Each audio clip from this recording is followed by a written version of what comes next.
ಕಾಮಾಕ್ಷಿ ದೀಪ ಹಚ್ಚುವವರು ತಿಳಿಯಬೇಕಾದ ಮಾಹಿತಿಗಳು. ಕಾಮಾಕ್ಷಿ ದೀಪವನ್ನು ಗಜಲಕ್ಷ್ಮಿ ದೀಪ ಎಂದು ಕೂಡ ಕರೆಯುತ್ತಾರೆ. ದೀಪದಲ್ಲಿ ಪದ್ಮಾಸನದಲ್ಲಿ ಲಕ್ಷ್ಮಿ ಕುಳಿತಿರಬೇಕು. ಎರಡು ಕಡೆ ಆನೆ ಇರಬೇಕು. ಅಖಂಡ ಸೌಭಾಗ್ಯವನ್ನು ನೀಡುವಂತಹ ಕಾಮಾಕ್ಷಿ ದೀಪ ಪ್ರತಿದಿನ ಪ್ರತಿ ಮನೆಗಳಲ್ಲಿ, ಕಚೇರಿಗಳಲ್ಲಿ, ಹಣಕಾಸು ವ್ಯವಹಾರ ಮಾಡುವ ಸ್ಥಳದಲ್ಲಿ ಇಟ್ಟರೆ ವಿಶೇಷವಾದ ಫಲ ದೊರೆಯುತ್ತದೆ. ಕಾಮಾಕ್ಷಿ ದೀಪವನ್ನು ಅಂಗಡಿಯಿಂದ ತಂದಾಗ ಅಥವಾ ಉಡುಗೊರೆಯಾಗಿ ನೀಡಿದಾಗ ಅದನ್ನು ಮನೆಯಲ್ಲಿ ಶುದ್ಧವಾದ ನೀರಿನಿಂದ, ಹುಣಸೆ ಹಣ್ಣಿನಿಂದ ತೊಳೆದು ಶುಭ್ರವಾದ ವಸ್ತ್ರದಿಂದ ಒರೆಸಿ ಇಡಬೇಕು. ಕಾಮಾಕ್ಷಿ ದೀಪವನ್ನು ನೆಲದ ಮೇಲೆ ಇಡಬಾರದು. ಒಂದು ಮಣಿ, ತಾಮ್ರ, ಹಿತ್ತಾಳೆ, ಬೆಳ್ಳಿ ತಟ್ಟೆಯ ಮೇಲೆ ಇಡಬೇಕು. ಅಷ್ಟದಳ ರಂಗೋಲಿಯನ್ನು ಅಕ್ಕಿ ಹಿಟ್ಟಿನಿಂದ ಹಾಕಬೇಕು. ಅದರ ಮೇಲೆ ದೀಪ ಇಡಬೇಕು. ನಂತರ ಅರಿಶಿನ ಕುಂಕುಮದಿಂದ ಪೂಜೆ ಮಾಡಬೇಕು. ದೇವರ ಪೂಜೆಯ ಮೊದಲು ದೀಪದ ಪೂಜೆ ಮಾಡಬೇಕು. ಜ್ಯೋತಿಯ ಪೂಜೆಗಾಗಿ ದೀಪಕ್ಕೆ ಹೂವು ಇಟ್ಟು ಅಲಂಕಾರ ಮಾಡಿ ಶುದ್ಧವಾದ ಬತ್ತಿ ಇಟ್ಟು ದೀಪ ಹಚ್ಚಬೇಕು.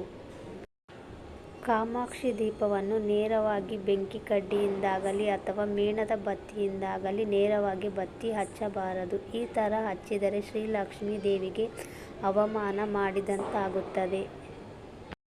ಆದ್ದರಿಂದ ತುಪ್ಪದಲ್ಲಿ ನೆನೆಸಿರುವ ಬತ್ತಿಯಿಂದ ಅಥವಾ ತುಳಸಿ ಕಷ್ಟಗಳಿಂದ ಕಾಮಾಕ್ಷಿ ದೀಪವನ್ನು ಹಚ್ಚಬೇಕು. ದೀಪವನ್ನು ಬೆಂಕಿ ಕಡ್ಡಿಯಿಂದ ಹಚ್ಚಿದರೆ ಶನಿ ದೋಷ ಪ್ರಾಪ್ತಿಯಾಗುತ್ತದೆ. ಕಾಮಾಕ್ಷಿ ದೀಪ ಪೂರ್ವ ಅಥವಾ ಉತ್ತರ ದಿಕ್ಕಿಗೆ ಉರಿಯಬೇಕು. ದೀಪ ಅತಿ ದೊಡ್ಡದಾಗಿಯೂ ಅಥವಾ ಚಿಕ್ಕದಾಗಿಯೂ ಉರಿಯಬಾರದು. ಸಾಧಾರಣ ಮಟ್ಟದಲ್ಲಿ ಉರಿಯಬೇಕು. ದೀಪ ಎಷ್ಟು ಪ್ರಶಾಂತವಾಗಿ ಉರಿಯುತ್ತದೆಯೋ ಆ ಮನೆ ನಂದಗೋಕುಲದಂತೆ ಇರುತ್ತದೆ. ಮನೆ ಮನಸ್ಸು ಸಂತೋಷದಿಂದ ಇರುತ್ತದೆ. ಹಾಗೆ ಕಾಮಾಕ್ಷಿ ದೀಪವನ್ನು ಶುದ್ಧ ಹಸುವಿನ ತುಪ್ಪದಿಂದ ಹಚ್ಚಬೇಕು. ಎಳ್ಳೆಣ್ಣೆಯಿಂದ, ಕೊಬ್ಬರಿ ಎಣ್ಣೆಯಿಂದ ಕೂಡ ಹಚ್ಚಬಹುದು. ಈ ದೀಪವನ್ನು ಗೋಧೂಳಿ ಸಮಯದಲ್ಲಿ ಹಚ್ಚಬೇಕು. ಇದರಿಂದ ಲಕ್ಷ್ಮೀ ಕಟಾಕ್ಷ ಹೆಚ್ಚಾಗುತ್ತದೆ ಎಂದು ಹೇಳುತ್ತಾರೆ ಶಾಸ್ತ್ರ ಪಂಡಿತರು. ಸಂಜೆ ಸಮಯದಲ್ಲಿ ದೀಪ ಹಚ್ಚಬೇಕು. ಈ ರೀತಿ ಮಾಡುವುದರಿಂದ ಮನೆಯಲ್ಲಿ ಇರುವ ನಕಾರಾತ್ಮಕ ಶಕ್ತಿ ನಾಶವಾಗುತ್ತದೆ. ನೆಮ್ಮದಿ ಪ್ರಾಪ್ತಿಯಾಗುತ್ತದೆ. ಕಾಮಾಕ್ಷಿ ದೀಪ ಮುಕ್ಕಾಗಿ ಇರಬಾರದು. ಲಕ್ಷ್ಮಿಯ ಮುಖ ಕಳೆಯಾಗಿ ನೀಟಾಗಿ ಮೂಡಿರಬೇಕು. ದೀಪದಲ್ಲಿ ಯಾವುದು ಕಲೆ ಇರಬಾರದು. ಮನೆಗೆ ತಂದ ದೀಪವನ್ನು ನೀವೇ ಬಳಸಬೇಕು.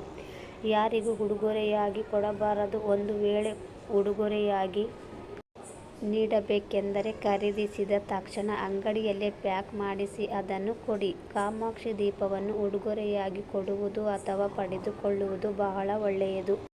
ಕೊಟ್ಟಷ್ಟು ಲಕ್ಷ್ಮಿ ಸಂತೃಪ್ತಿಯಾಗುತ್ತಾಳೆ. ಹಾಗೆ ಲಕ್ಷ್ಮೀ ಕಟಾಕ್ಷ ಉಂಟಾಗುತ್ತದೆ. ಪ್ರತಿದಿನ ಕಾಮಾಕ್ಷಿ ದೀಪವನ್ನು ಹಚ್ಚುವಾಗ ಹೊಸ ಬತ್ತಿ ಪರಿಶುದ್ಧವಾದ ಎಣ್ಣೆಯಿಂದ ಹಚ್ಚಬೇಕು. ಬಳಸಿದ ಎಣ್ಣೆ ಅಥವಾ ಬತ್ತಿ ಮತ್ತೆ ಬಳಸಬಾರದು. ಉಳಿದ ಎಣ್ಣೆ ಬತ್ತಿಯನ್ನು ನೀರಿನಲ್ಲಿ ಅಥವಾ ಮರದ ಬುಡಕ್ಕೆ ಹಾಕಬೇಕು. ಶುದ್ಧವಾದ ಬಟ್ಟೆ ಪೇಪರ್ನಿಂದ ಒರೆಸಿದರೆ ದೀಪ ಶುದ್ಧವಾಗುತ್ತದೆ. ಯಾವುದೇ ಕಾರಣಕ್ಕೂ ಮಂಗಳವಾರ, ಶುಕ್ರವಾರ ದೀಪವನ್ನು ಶುದ್ಧೀಕರಣ ಮಾಡಬಾರದು. ಏಕೆಂದರೆ ಲಕ್ಷ್ಮಿ ಅಲ್ಲಿಂದ ಕಾಲು ತೆಗೆಯುತ್ತಾಳೆ ಎಂದು ಹಿರಿಯರು ಹೇಳುತ್ತಾರೆ. ಯಾವತ್ತಿಗೂ ಒಂಟಿ ದೀಪ, ಒಂಟಿ ಬತ್ತಿ ಇಡಬಾರದು. ಒಂದು ದೀಪಕ್ಕೆ ಎರಡು ಬತ್ತಿ ಅಥವಾ ಎರಡು ದೀಪಕ್ಕೂ ಬತ್ತಿ ಹಚ್ಚಿ ಇಡಬಹುದು. ಒಂಟಿ ದೀಪವನ್ನು ಹಚ್ಚಿದರೆ, ಒಂಟಿ ಬತ್ತಿಯಿಂದ ಹಚ್ಚಿದರೆ ಸೂತಕ, ಮನೆ ವಾತಾವರಣ ಹಾಗೂ ದಾರಿದ್ರ್ಯ ಉಂಟು ಮಾಡುತ್ತದೆ. ಕಾಮಾಕ್ಷಿ ದೀಪವನ್ನು ದುಡ್ಡಿನ ಸಮಸ್ಯೆ ಇರುವವರು, ಆರೋಗ್ಯ ಸಮಸ್ಯೆ ಇರುವವರು, ಎಷ್ಟೇ ಪ್ರಯತ್ನ ಪಟ್ಟರೂ ಕೆಲಸ ಕಾರ್ಯ ಮಾಡಿದರೂ ಕೈ ಹತ್ತುತ್ತಾ ಇಲ್ಲ ಎನ್ನುವವರು, ದಾಂಪತ್ಯದಲ್ಲಿ ತೊಂದರೆ, ಉದ್ಯೋಗದಲ್ಲಿ ತೊಂದರೆ, ಸ್ವಂತ ಉದ್ಯೋಗದಲ್ಲಿ ಏಳಿಗೆಗಾಗಿ ಕಾಮಾಕ್ಷಿ ದೀಪವನ್ನು ಗೋಧೂಳಿ ಸಮಯದಲ್ಲಿ ಹಚ್ಚುವುದರಿಂದ ನಿಮ್ಮಲ್ಲಿರುವ ದಾರಿದ್ರ್ಯ ದೂರವಾಗುತ್ತದೆ.